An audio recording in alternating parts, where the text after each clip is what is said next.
The wait of 11 years. The laughter started before Delegate Cale Darrow reached the podium. He did not realize it at first. The sound came in layers, high clicking frequencies from the Shurath delegation, a low resonant hum from the Varanasi cluster, something between a whistle and a bark from the species he still could not name in the far observation tier. His earpiece processed it all in under a second and delivered the closest equivalent his human brain could hold. Amusement, collective, unanimous, unhurried amusement. 219 species, all of them laughing before a single word had been spoken. Cale placed his hands flat on the podium and looked out at the conclave of unified worlds, the governing body that had held the known galaxy together for 4,000 years, and he felt something settle inside his chest. Not defeat, something colder and more useful than that. He had spent 12 years preparing for this room. 12 years of language immersion, xenocultural theory, deep space transit certifications, and diplomatic framework training across 3 separate galactic jurisdictions. He had learned to read the micro-expressions of 7 non-human species. He had memorized the procedural codes of a governing body older than his civilization's written record. He had crossed 40 light-years of empty space to stand in this specific chamber at this specific moment. He was 36 years old. He had not slept more than 5 hours in the past 3 days. He was the first official human delegate candidate ever presented to the conclave, and the chamber was already laughing at him. His name on the official record was Cale Darrow, Senior Diplomatic Envoy, Sol System, 3rd Planet. The 2 people who had crossed the void with him stood just behind and to either side. To his left, Commander Zoya Marsh, 15 years in deep space navigation, built like someone who had spent those years doing something genuinely difficult, and possessed of an emotional steadiness that most people found either deeply reassuring or quietly unsettling. To his right, Dr. Emre Solin, Earth's finest xenolinguist, who had spent the last 6 months compiling a translation index so comprehensive it had its own filing system. The vote came back in under 4 minutes, 216 to 3. Denied. The conclave's permanent chair arose from the center dais. Her species, the Vale Arath, were tall and translucent-skinned, their internal bioluminescence pulsing in slow rhythms that Emre had once told Cale corresponded to emotional state in ways that were still only partially mapped. Her name, rendered through the translation matrix, was Seat Holder Vasreen. She had occupied the permanent chairmanship for 72 years. She had, by every available record, never raised her voice in this chamber. She did not raise it now. She read from the formal declaration in the common galactic tongue, and Cale's earpiece delivered it to him in careful, measured English. The species designated Homo sapiens, originating from the 3rd orbital body of the Sol System, has been assessed by full council review and found to be incompatible with membership in the unified conclave. Grounds for denial include a documented history of organized interspecies conflict spanning the entirety of their recorded existence, neurological architecture structured around predatory threat response and territorial dominance instinct, cultural outputs that consistently center conquest, competition, and hierarchical subjugation of other organisms, and biological drives that demonstrably override cooperative reasoning under conditions of stress or perceived threat. On these grounds, the conclave finds that admission poses an unacceptable risk to the stability of organized galactic society. She paused. The chamber had gone still. The species is hereby classified Tier 0, predatory designation, non-member status, quarantine protocol recommended pending further behavioral study. Cale had read the preliminary assessments. He had prepared responses to every point. He had a 40-page address rehearsed 200 times, translated into 5 galactic languages by Emre Solin working without adequate sleep. He had counterarguments that were legally sound, culturally grounded, and demonstrably accurate.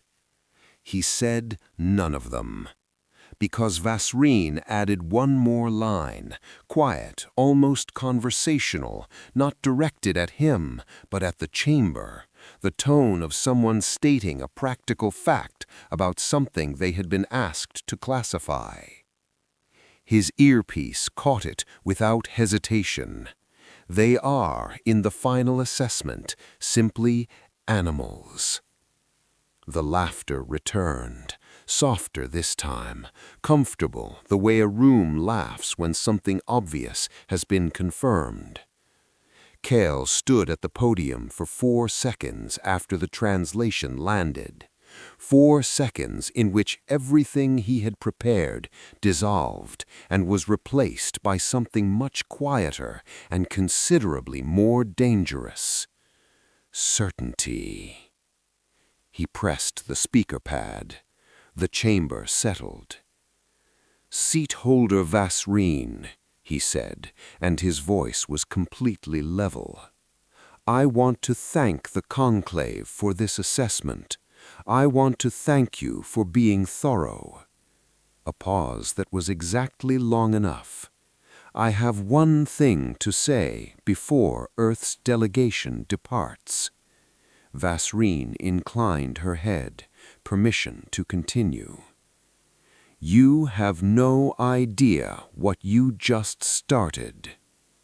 No dramatic gesture, no raised voice. Cale gathered his materials, stepped back from the podium, and walked toward the exit with Zoya Marsh and Emre Solin, one step behind him on each side. The chamber door sealed behind them with a soft hydraulic hiss. The corridor beyond was long and lit in the cold blue-white spectrum the Vel Arath preferred for administrative spaces. Their footsteps made almost no sound on the composite floor. Zoya said nothing for a full minute. Then, in the tone of someone making a careful observation about weather, "That went efficiently." Emre made a sound that was not quite a laugh. Cale said nothing. He was already thinking about what came next. There were 31 human vessels currently deployed in deep space, positioned weeks ago before the vote in regions that fell well outside what was now being designated the quarantine boundary. Earth Command knew about all of them. Cale knew about most of them. The Conclave knew about none of them. He sent a single encrypted message from the docking bay before they boarded. Vote result as expected. Operations unchanged. Continue. The reply came back in under 4 minutes. Confirmed. Continue. Cale sat back in his chair as their vessel undocked and the Conclave's central station shrank behind them. 12 kilometers of light and structure and 4,000 years of governing authority receding into the stars. He turned away from the viewport before it disappeared completely. The galaxy thought it had just dismissed humanity. It had actually just opened the door. What the fence was hiding. Commander Ren Adara had been flying deep space vessels for 28 years, and she had developed over that time a specific theory about officially designated restricted zones. The more carefully a boundary was maintained, the more precisely something behind it needed to stay hidden. The Vel Arath called it the Protected Reach, a 40-light-year buffer corridor declared as sovereign territory, patrolled by enforcement beacons, listed as restricted in every galactic navigation database available to non-member species. No habitation, no documented resources, no strategic position that Earth's analysts had been able to identify from outside the boundary. According to all available data sources, no Council vessel had entered the region in decades. Empty space, carefully protected. Ren had been thinking about that for 3 months before the Ardent crossed the quarantine line. Kale had requested assignment as liaison officer aboard her vessel, declining the desk position Earth Command had offered him in Geneva, and Ren had approved the request without commentary. She had selected the Ardent's crew personally, all 38 of them, which is unusual for her rank. Commanders of her standing typically worked with whoever crew logistics assigned. The fact that she had hand-picked this specific group told you something about what she expected the mission to involve. On day 12 past the quarantine line, Ren called Kale to her office, a narrow room behind the bridge that smelled like engine fluid and physical star charts that no one used anymore, and said what she had been thinking since before the mission launched. "Someone built this fence to protect something specific," she said. "In my experience, when a governing body declares a corridor sovereign, flags it as restricted in every galactic navigation system, and provides no documented justification, what you find inside is not nothing." She was right. They found the first wreck on day 17. Their sensor operator, a composed young man named Tomas Felt, flagged it at 0300 ship time, a mass anomaly, something large and metallic drifting in a slow orbit around a brown dwarf that had no logical reason to have anything in orbit around it. By 600 ship time, Ren had the Ardent positioned 300 kilometers off its hull, passive sensors running full analysis. It was a cargo transport, Conclave registration markings still visible beneath the corrosion. Species identification took Emre Solon 4 minutes. Nalhari registry, an amphibious council member species, widely respected, primarily traders and explorers, not a species that lost ships without anyone noticing. The engineering team spent 2 hours on remote sensor analysis before their conclusion was confirmed. The ship had been destroyed from the inside. Hull breaches were outward-facing. Whatever had caused the damage had originated within the vessel itself. No crew, no cargo. In the lower hold, sealed inside a stasis pod that had somehow survived everything around it, there was one survivor. Getting the pod open took 7 hours. The communication protocol it responded to was Nalhari, an older dialect that Emre reconstructed almost entirely from cross-referencing 3 separate linguistic databases with a patience that Kale found genuinely extraordinary to watch. When the pod finally opened, the being inside had the smooth gray-green skin of someone who had not seen light in a very long time, wide, flat eyes clouded from the long sleep, and hands that gripped the pod edge with surprising strength the moment he was conscious enough to reach. Their ship's doctor, physician Nara Vasek, methodical, quiet, constitutionally opposed to accepting failure as a medical outcome, worked on the survivor for 2 hours, cross-referencing against every xenobiology file in the Ardent's database, recalibrating equipment designed for human physiology to accommodate something it had never been designed for. She proceeded on the assumption that it would work. The alternative was not something she was willing to consider. At the 3rd hour, the survivor opened his eyes. Emry introduced herself, explained where he was, said the word safe in 4 Nalhari dialects, slowly, giving the translation time to process. He looked at her for a long moment, then he reached out and grabbed her arm and said one word before his eyes closed again. The translator rendered it as harvesters. Wren called a senior staff meeting that lasted 17 minutes. 3 decisions. They were continuing the survey. All data would be encrypted and transmitted to Earth on a time delay burst signal. Nothing from this point forward would be discussed on any externally monitorable channel. Over the next 8 days, they found 19 more wrecks.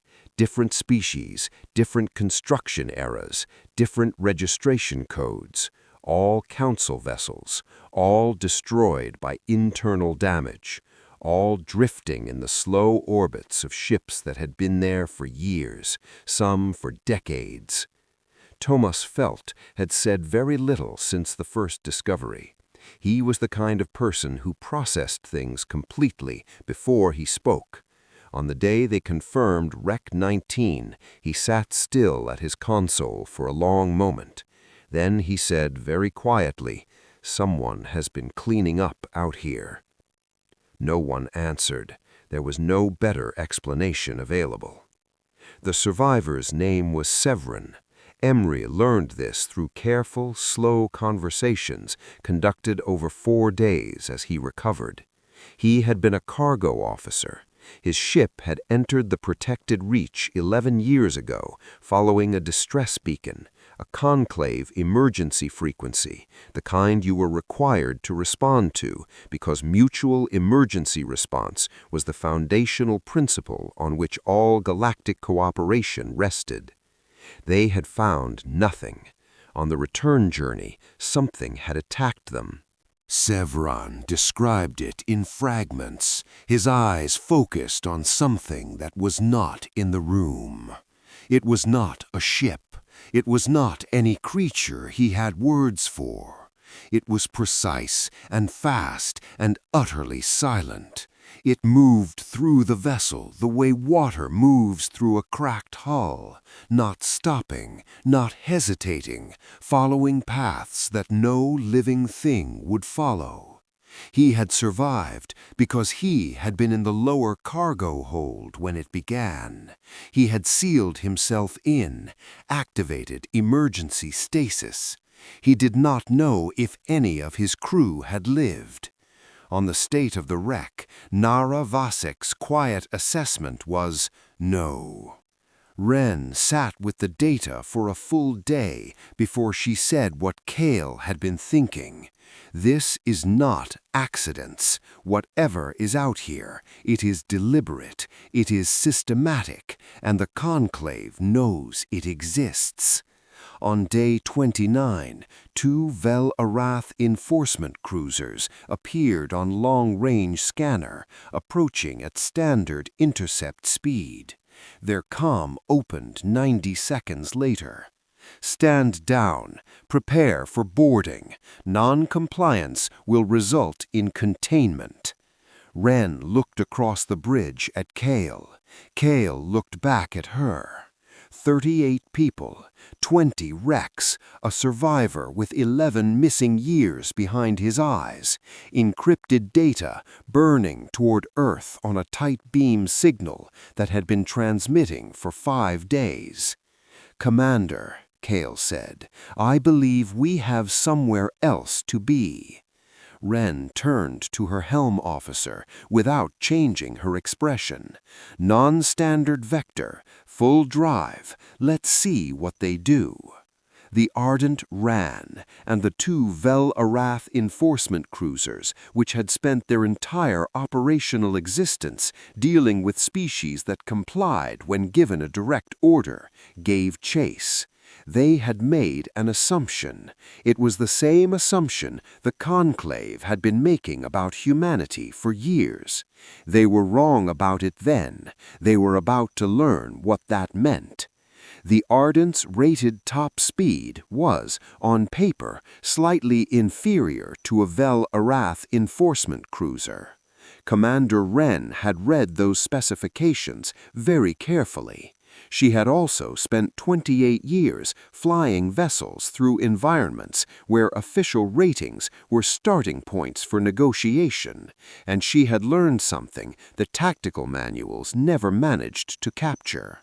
The number on the specification sheet tells you how fast a ship travels when the pilot is following procedure. Procedure was something Wren treated as a reference document.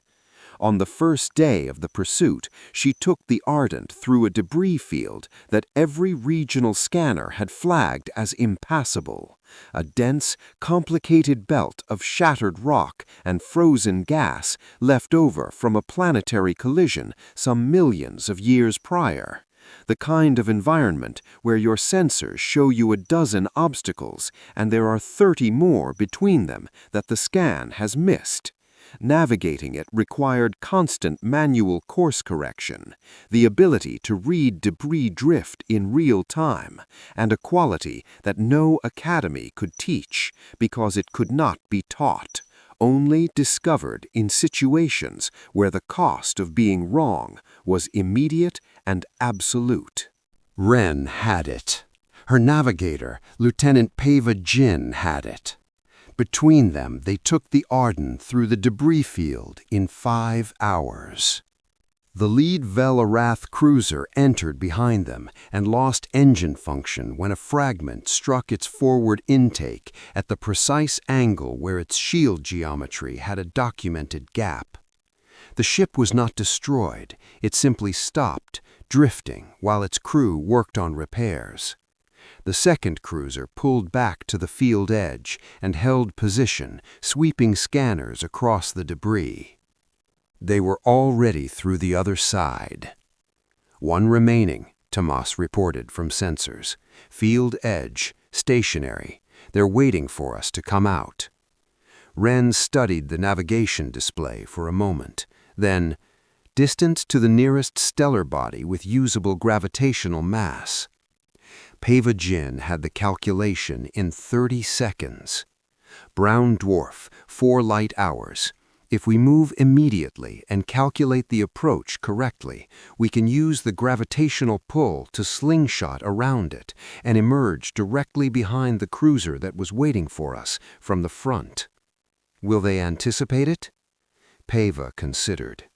Their navigation protocols optimize for clear space. The computation required for a gravity assist maneuver under active pursuit conditions is not a standard element in Conclave enforcement databases. She paused. I know this because I requested their navigation library from the public Conclave archive 8 weeks ago and read it cover to cover. Wren looked at her. You read the entire Vel-Arath navigation database? I read everything available, Commander. I find it useful. The slingshot took 9 hours. 9 hours of flying toward a stellar body in a long, precisely calculated arc, coming around its far side and emerging directly behind the cruiser that had been waiting for them to appear from the front. The Vel-Arath ship picked them up on scanner approximately 2 minutes after they appeared. By that point, the Ardent had already matched their velocity and was running alongside at 200 kilometers separation before either crew had fully processed what had happened. Wren opened the comm herself. This is Commander Wren Adara of the research vessel Ardent. We're returning to the wreck survey site. We need to complete our documentation. I would prefer you didn't follow us this time, though I understand if you feel you must." She closed the channel. Zoya Marsh, who had transferred to the Ardent from a previous assignment and was currently leaning against the bridge wall, said, "That may have been slightly direct." "Probably," Wren agreed. "Helm, return course to the wreck field." They went back because they were not finished. This was the thing the Velarath strategists had not modeled. The entire architecture of containment rests on a single assumption, that the contained party wants to leave, that movement is the goal, that sufficient pressure is applied, the boundary holds, because everything inside it eventually wants to be outside it. Humans do not work that way. They went back because the data was incomplete, and Ren Adara was not willing to transmit incomplete data to Earth. They went back because Sevron was fully conscious now and had more to tell them. They went back because 20 wrecked ships and a weapon system they had not yet understood were not things you left behind and called the mission finished. The Vel Arath cruiser followed at a distance. It tracked their position. It did not move to intercept again, which meant it had received new instructions from a level above its operational authority. It was waiting, almost certainly, for reinforcements. That told Kale something important about how seriously the Conclave was now taking this. Tomas Felt had been working the wreck data without adequate sleep for 7 consecutive days when he found the pattern. Nara Vasek had asked him to rest 3 separate times. He had acknowledged each request and continued working. On day 7, he sat back from his console and said in a voice that carried the particular flatness of someone who had been staring at something terrible long enough for it to become simply a fact, "Every ship was destroyed by the same mechanism. It isn't a weapon in any conventional sense. It's a signal, a targeted electromagnetic pulse, precise in frequency and duration, engineered specifically to interact with the standard power core architecture used across all Conclave vessels as a shared technical baseline. The pulse triggers a feedback loop in the core cycling system. The loop causes catastrophic failure that originates from within the ship itself, producing outward hull breaches." He looked up. "It is silent. It leaves no external physical trace. Post-incident analysis would read it as an internal malfunction." He had more. "It is also not the technology of any species currently recognized by the Galactic Conclave. It is purpose-built.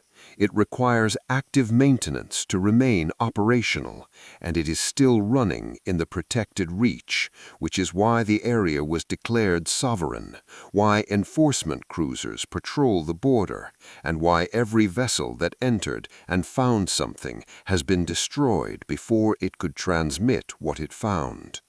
The silence on the bridge lasted several seconds. Kale said, "The Conclave didn't build a fence around empty space." "No," Tomas said, "they built a fence around a weapon, their weapon, one that destroys their own member species when those species follow their own emergency signals into a zone their own government controls." Wren sat with her hands folded on the briefing table for a long moment after Kale finished presenting. Then she said quietly, "The quarantine is not to protect the galaxy from humanity. No, it's to protect this program from exactly the kind of species that flies into a place they've been told is empty and asks why it isn't." That evening, Kale sent the full data set to Earth, not on the time delay burst, but immediately, everything, the wreck documentation, the weapon analysis, the survivor testimony, the technical breakdown of the pulse mechanism, the maintenance cycle evidence, all of it. 6 hours later, Earth Command's confirmation arrived. And then Tomas sat up sharply at his scanner station. New contacts, bearing 24 Mark 15, multiple. Wren was on her feet. How many? He counted, recounted, looked up from the display with an expression that was not quite a smile, but something in that direction. 212, Commander, all human vessels, crossing the quarantine line in coordinated formation across 60,000 kilometers of space. He paused. They're broadcasting on every open frequency, common galactic tongue. The message was 4 words. You called us animals. Cale stood at the scanner station and looked at 212 contact points moving through space the Galactic Conclave had told them was forbidden. Zoya Marsh appeared at his shoulder and looked at the same display. "Oh," she said, which for Zoya represented significant emotional expression. The 2 Vel Arath cruisers tracking them at a distance went completely still. They did not respond on any channel. They did not move. They watched. Cale looked at the formation holding clean and steady across 60,000 kilometers of restricted space. Civilian vessels, research ships, long-range scouts, coordinated with a precision that no formal command structure had ordered.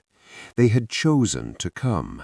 Every crew, every captain, every person aboard had made that decision on their own, after reading the data the Ardent had transmitted, after understanding what was out here and what it meant. That was the thing the containment model could never account for. You cannot contain a decision. You can intercept a ship. You can impound a crew. You can draw a line across space and call it a boundary. But you cannot reach inside a human being and remove the specific instinct that looks at a fence and asks what it is actually protecting. The Conclave had classified that instinct as a flaw. They had made a serious miscalculation. The weapon activated when the human formation reached the wreck field. Every relay station in the protected reach powered up simultaneously, the pulse signal cycling through its targeting sequence the way it had cycled for 400 years, silently, precisely, inevitably. It had destroyed every vessel that had ever entered this region. Council vessels, explorers, traders, emergency responders, following signals they were obligated to answer. It had done all of this without a single recorded incident, because there were no survivors to record incidents, and because the governing body that maintained it had ensured that the question was never asked in any forum where it could receive an honest answer. The pulse targeted the nearest 12 ships in the formation. Nothing meaningful happened. Every crew in the human fleet had received Tomas Felt's complete technical analysis of the weapon mechanism before crossing the quarantine line. Every chief engineer had spent the previous days configuring a manual bypass protocol for the power core cycling system, keyed to the specific pulse frequency. They had drilled it the way human crews have always prepared for threats, not to feel comfortable, but to survive. The bypass procedures had been shared across the entire fleet on an open tactical channel, updated in real time, ship to ship, without routing through any central command authority. 212 ships adapting a technical solution simultaneously, faster than any hierarchical command structure could have managed, because it was not moving through a command structure. It was moving through people talking to each other about a problem they had already decided to solve. The weapon tried again. The fleet adapted. The third pulse sequence hit nothing functional. The signal relay system had no protocol for confirmation failure. Its algorithm required verified impact before proceeding to its next targeting phase. No confirmed impact meant it cycled back to the beginning, back to targeting, back to firing, back to confirmation failure, an endless loop, because the scenario it had been engineered to handle no longer existed. Then the research vessel Callaway, whose crew had apparently concluded that passive documentation was insufficient, began transmitting the weapon's own signal back at the relay stations on a modified frequency. Not at power levels that would cause damage, just enough to make the stations register what appeared to be their own output arriving from an unexpected direction. The relay stations had no protocol for that either. They began cycling against each other, each one attempting to resolve a contradiction their programming could not accommodate. The weapon system, 400 years old, maintained across centuries by rotating Vel-Araf technical teams under classification levels so deep no living conclave member had known the original authorization documents existed, shut itself down. The Callaway's chief science officer sent a single message on the fleet channel. Relay network inactive. Someone may want to inform the conclave. Someone did. The emergency session at Kepler Central Station, the conclave's primary governance hub, had been called by joint motion from 14 species simultaneously. The standard requirement was 4. The Nalhari had moved it first, within hours of the data broadcast reaching the station. The Dorvash had seconded it. 12 others had added their names before the session was formally scheduled. 14 species calling a simultaneous emergency session was, Emre confirmed after reviewing procedural records, something that had no precedent in the conclave's documented history. Cale walked into the station without an escort. The security officers at the entrance had looked at his credentials. They had looked at the displays showing what was currently happening in the protected reach. They had made a quiet, practical assessment and let him through. That told him something about how rapidly the ground was shifting. He sat in the observer section nearest the chamber floor, technically present as a guest of the Nalhari delegation, because Earth still had no formal standing at the table. That was a temporary condition. For now, he was in the room, and he could see everything, and that was enough.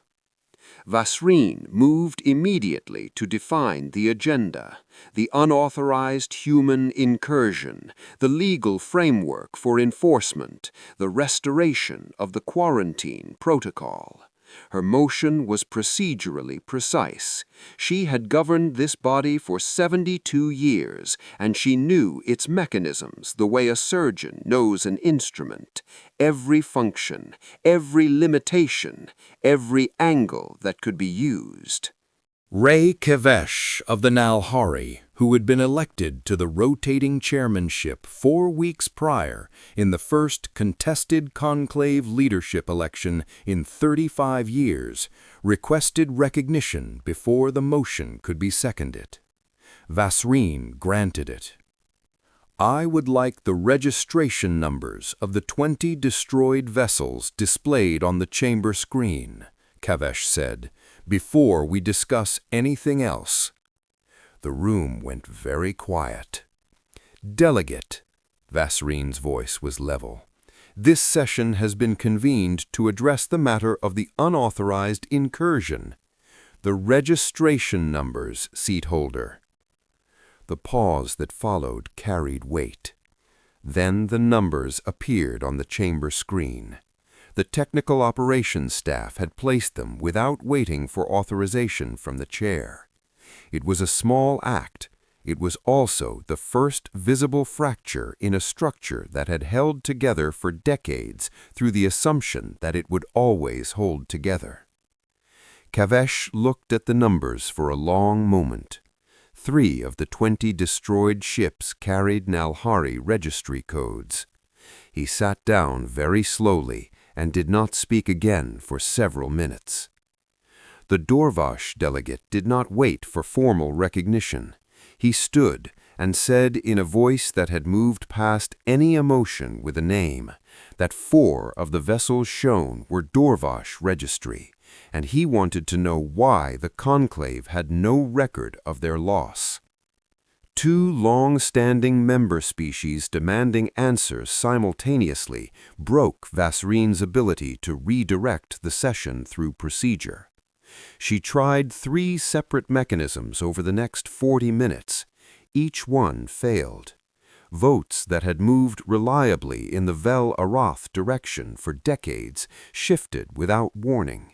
Species that had not voted against Council leadership in living memory either abstained or voted no, not out of sympathy for humanity, but because the data was in the room with them, clearly visible, and the data was saying things that procedural redirection could not reach.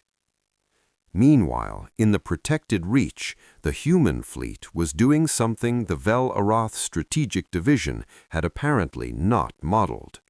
It was not fighting.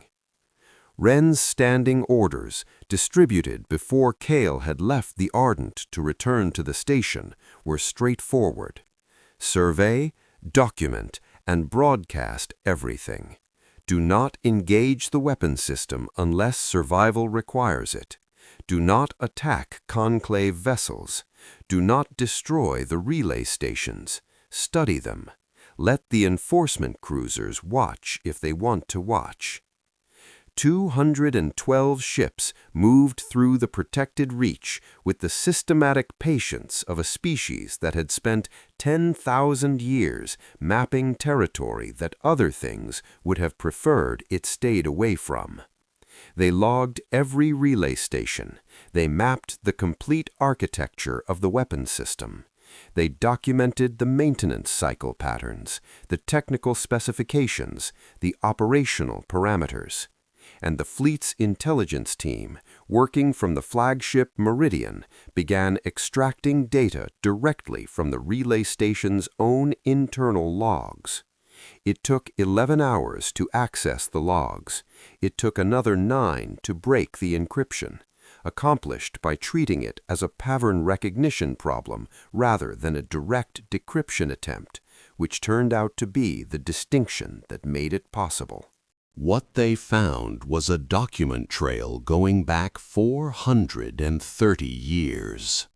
The weapon system had been commissioned by a 7-member Vel Arath Conclave subcommittee, approved under a classification tier that did not appear in any publicly accessible council record, maintained ever since by rotating teams of Vel Arath technicians operating under standing orders that referenced no formal policy and reported to no public authority. The original commission document described the purpose in language that was bureaucratic, clinical, and completely clear. Prophylactic containment measure. Purpose: prevention of territorial expansion by biologically unstable entities into Corridor 7 strategic space.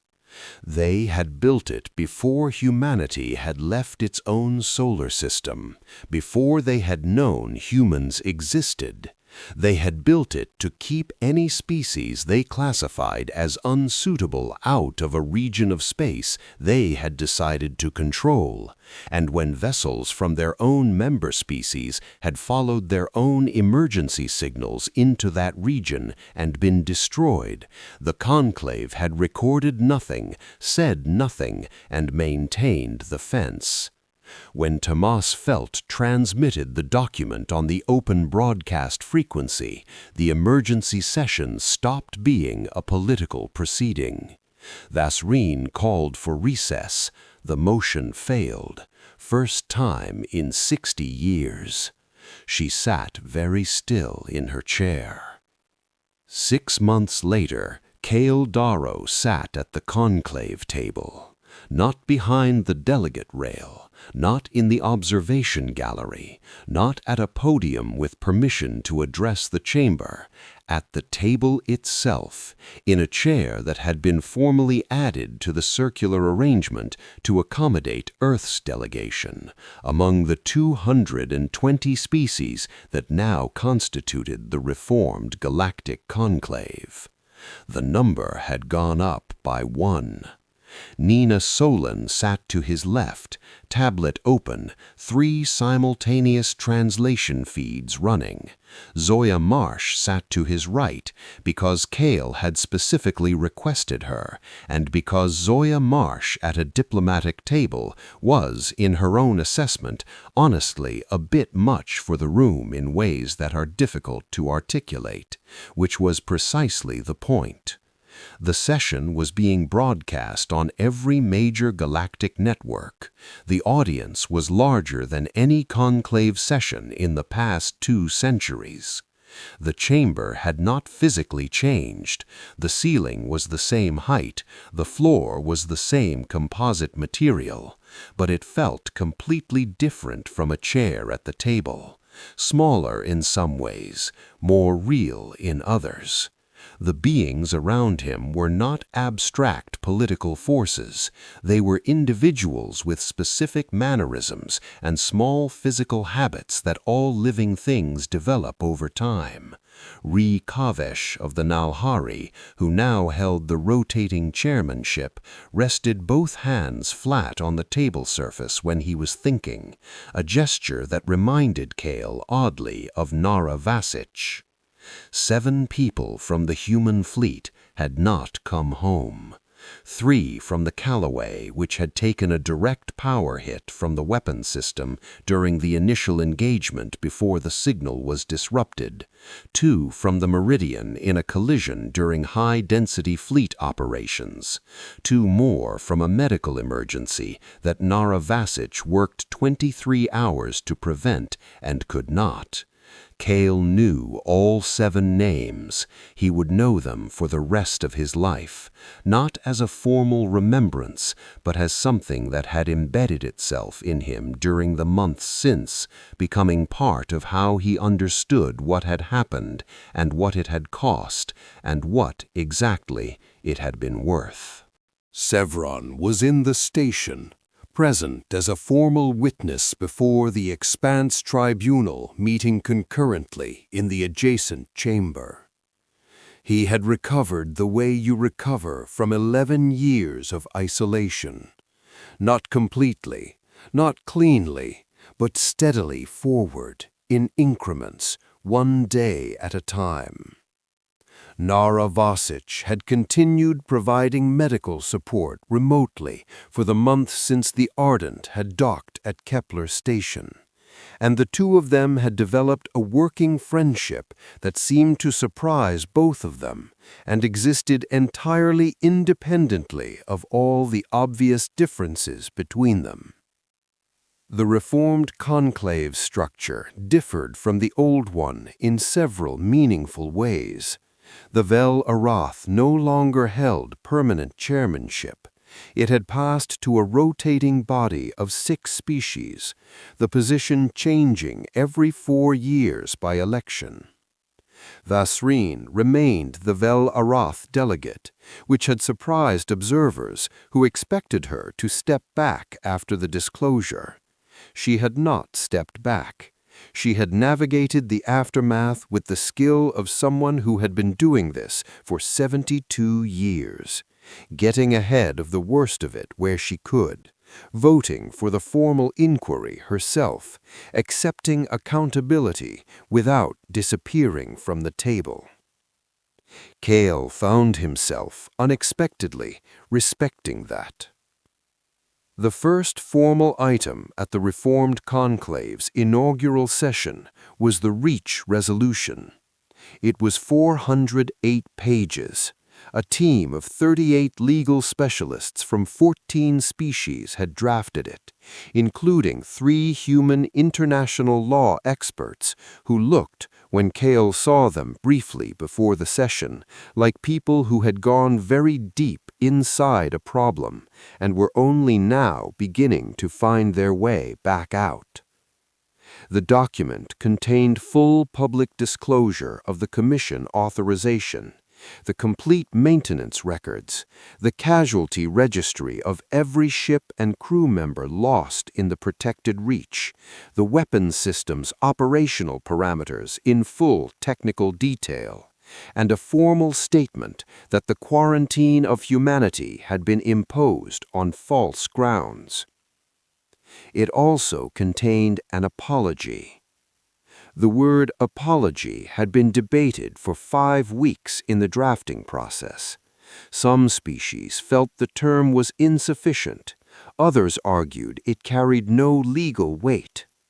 The final text used a phrase that Emre had helped negotiate over 3 very long nights, a phrase in the common galactic tongue that translated, imperfectly but usefully, as something between recognition of harm caused and commitment to a different path forward. Cale thought that was better than apology. Apology ends something. This committed to continuing. Kavesh read the resolution into the formal record in a voice that carried to every corner of the chamber without amplification. Cale listened to every word. He had read the document many times in preparation, but hearing it read aloud in that room was different from reading it alone. The chamber gave it weight. The 220 witnesses gave it context. The vote was unanimous, including the Vel Arath delegation. Vasreen did not look at Cale when she registered her vote, but she voted yes, and that told him something important about who she was underneath the decades of accumulated authority. Someone who, when the actual point of no return arrived, chose the harder, honest thing over the easier continuation of a lie. The second item was the Joint Reach Survey, a fully transparent, multi-species exploration of the protected reach and the surrounding deep space, conducted by a coordinated team with all findings shared openly across the conclave. Mapping what was actually out there, understanding it, building a common picture of the region rather than maintaining a fence around it and hoping no one looked too closely.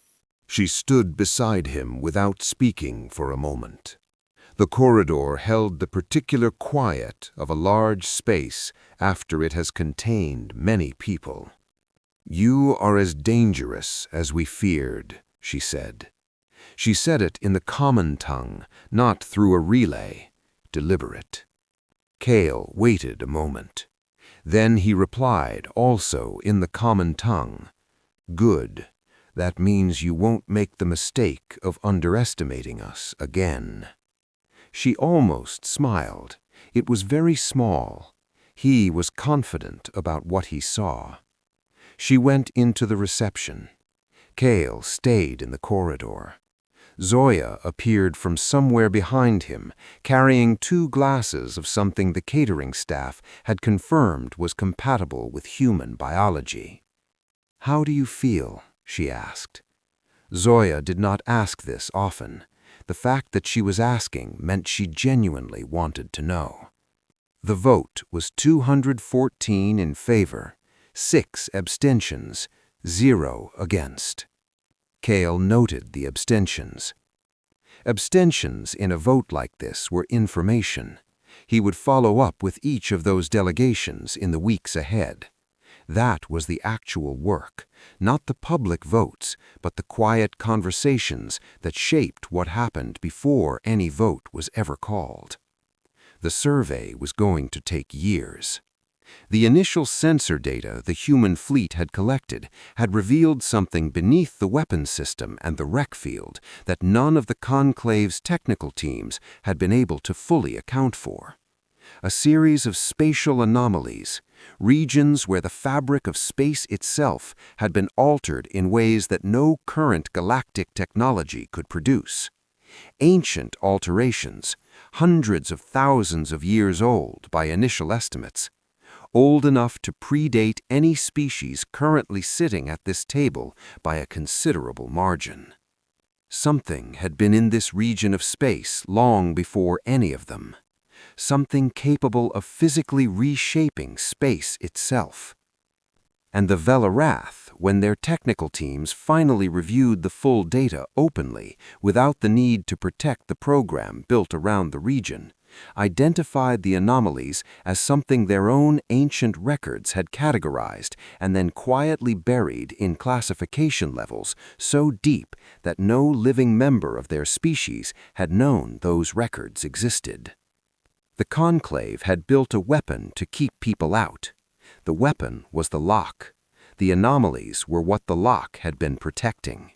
And the reason the lock had been maintained for so long without explanation was that the beings who placed it had eventually forgotten why, or had found it more comfortable not to look. The galaxy was older and stranger than the species governing it had been willing to say aloud. That was what the survey was going to begin to answer, and humanity was going to be part of it from the beginning, with a seat at the table and a fleet that had learned to navigate a debris field in the dark. After the session closed, Kale was moving through the corridor toward the reception hall when Vasreen came to stand beside him. This had become, over the past few months, a quiet pattern between them. Not friendship, not exactly, but something like mutual recognition between two people who had been on opposite sides of something significant and arrived through different paths to the same place. Kale thought about it carefully. 12 years of preparation. A vote that came back 216 to 3. A corridor outside that chamber where 219 species had laughed at humanity. The Ardent running through a debris field at full drive in the dark. 20 wrecked ships drifting in forgotten orbits. Severin's hand on Emre's arm, one word before his eyes closed. Wren's voice, completely level, saying full drive as though it resolved everything, which it mostly had. 212 contact points on a scanner, crossing a line the most powerful governing body in the galaxy had drawn. 7 names he would carry for the rest of his life. A guard at a door who had looked at a situation and quietly made a different choice. A chair at a table. The beginning of an honest conversation that should have happened a long time ago. "Like we're at the start," he said. Zoya nodded once. "The survey is going to take years. Whatever is in those anomalies is going to change what everyone thinks they know about this part of the galaxy, probably in ways none of us can anticipate. Probably. And we're going to be in the middle of it from the beginning." "Yes," Kale said, "we are." She raised her glass. He raised his. "To the animals," she said. "To the animals," he said. They went into the reception. The stars outside the station's observation windows were the same stars they had always been, ancient and patient and full of things that had not yet been named. But the window was bigger now, and there was a chair at the table, and a fleet that had learned what the protected reach was hiding, and a survivor who had spent 11 years waiting in the dark, and come back because someone had gone in after him. The galaxy was going to have to adjust to humanity's presence. Kale intended to make absolutely certain of it.